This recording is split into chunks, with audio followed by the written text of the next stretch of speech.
ভারতের বুক জুড়ে ছড়িয়ে আছে হাজার হাজার মন্দির, কিন্তু জানেন কি এমন কিছু মন্দির রয়েছে যেখানে মানুষের ইচ্ছা অলৌকিকভাবে পূরণ হয়।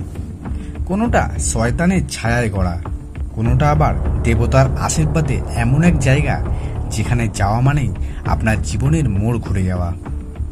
আজকে আমি এমন 3টি মন্দিরের কথা বলব যেখানে আপনি গেলে আপনার মনস্কামনা অবশ্যই পূরণ হবে। আর এই মন্দিরগুলির অলৌকিক কাহিনী শুনলে আপনার চোখে জল আসবে এবং আপনি বিশ্বাস করতে বাধ্য যে দেবতা সত্যি আছেন। কামাখ্যা মন্দির, আসাম।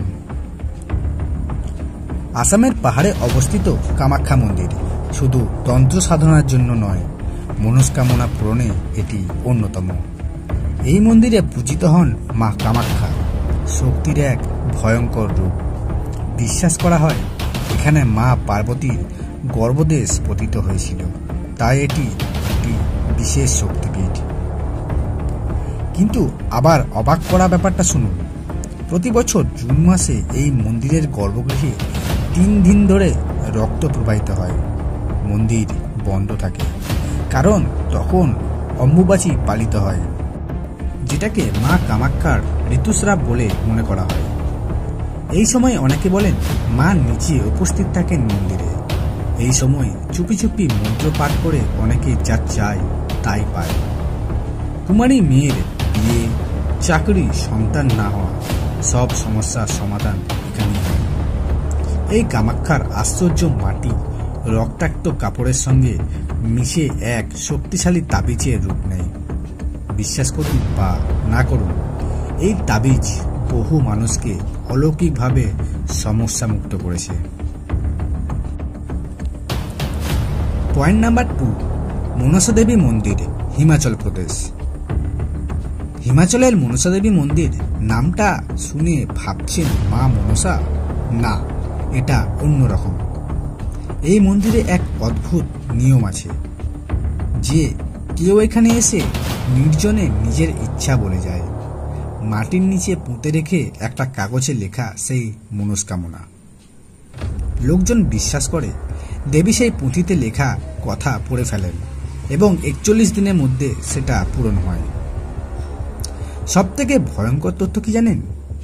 যদি কেউ মিথ্যে কথা লিখে বা অন্যকে অপকারের ইচ্ছা নিয়ে আসে, তাহলে দেবী তার জীবনে এমন ঝড় আনেন যে মানুষটা কয়েক মাসের মধ্যে সব হারিয়ে ফেলে। এই মন্দিরে একবার এক ধনী ব্যবসায়ী এসেছিলেন স্ত্রীকে না জানিয়ে নতুন বিয়ে করতে।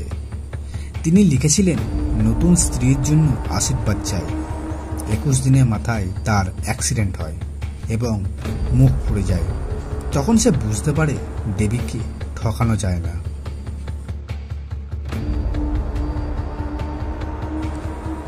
তুলসী জাভিনী মন্দির, মহারাষ্ট্র। তুলসী জাভিনী মা ছত্রপতি শিবাজির আরাধ্যা। কিন্তু জানেন কি, এই মন্দিরে গিয়ে কেউ খালি হাতে ফেরে না। এক অদ্ভুত নিয়ম আছে এখানে। মানুষ যা চায় সেটা লিখে আসে একটা তামার পাতায়, আর সেটা রেখে আসে মন্দিরের ভেতরে থাকা এক পাথরের খোপে। কিন্তু খোপে কোনো পুরোহিত চায় না, কোনো ক্যামেরাও নেই। কিন্তু 7 দিনের মাথায় সেই চিঠি হাওয়া হয়ে যায়। এমন বহু ঘটনা আছে। কেউ সন্তান চায় আর 7 দিন পরেই ডাক্তার অবাক হয়ে বলে আপনার স্ত্রী প্রেগনেন্ট। কেউ চায় ব্যবসার উন্নতি করতে আর 15 দিনের মধ্যে লটারি লেগে যায়। অনেকে বলে রাতে তুলসী জাভিনীর মূর্তিতে হালকা নড়াচড়া হয়, যেন মা নিজে এসে দেখছেন কে কি চাইছে। কিন্তু শর্ত একটাই, আপনি যদি অন্য কাউকে কষ্ট দিয়ে কিছু চান, তাহলে সেই ইচ্ছা কখনোই পূরণ হয় না, বরং আপনার জীবনে অমঙ্গল ডেকে আনে। তাহলে কি বলবেন, এতগুলো কেবল গল্প নাকি অলৌকিক শক্তি? যতই বিজ্ঞানের যুগ হোক, কিছু জায়গায় আজও মানুষ চোখ বন্ধ করে বিশ্বাস করেন, কারণ বারবার প্রমাণ পাওয়া যায়। এই 3টি মন্দিরে এমন ঘটনা ঘটেছে যেগুলো আজও বিজ্ঞান ব্যাখ্যা করতে পারেনি। আর ভারতের কোন মন্দিরে আপনি যেতে চান আপনার মনস্কামনা পূরণ করতে, সেটি আমাকে নিচে অবশ্যই লিখবেন। হয়তো মা আপনার কথাও শুনে ফেলবেন। আপনার জীবনে এমন কিছু ঘটনা ঘটেছে কি যেখানে আপনি কোনো অলৌকিক শক্তির ছোঁয়া পেয়েছেন? কমেন্টে আমাকে জানাতে ভুলবেন না। আর যদি ভিডিওটা ভালো লেগে থাকে তাহলে অবশ্যই লাইক, শেয়ার আর সাবস্ক্রাইব করতে ভুলবেন না, কারণ রহস্য এখনও শেষ হয়নি।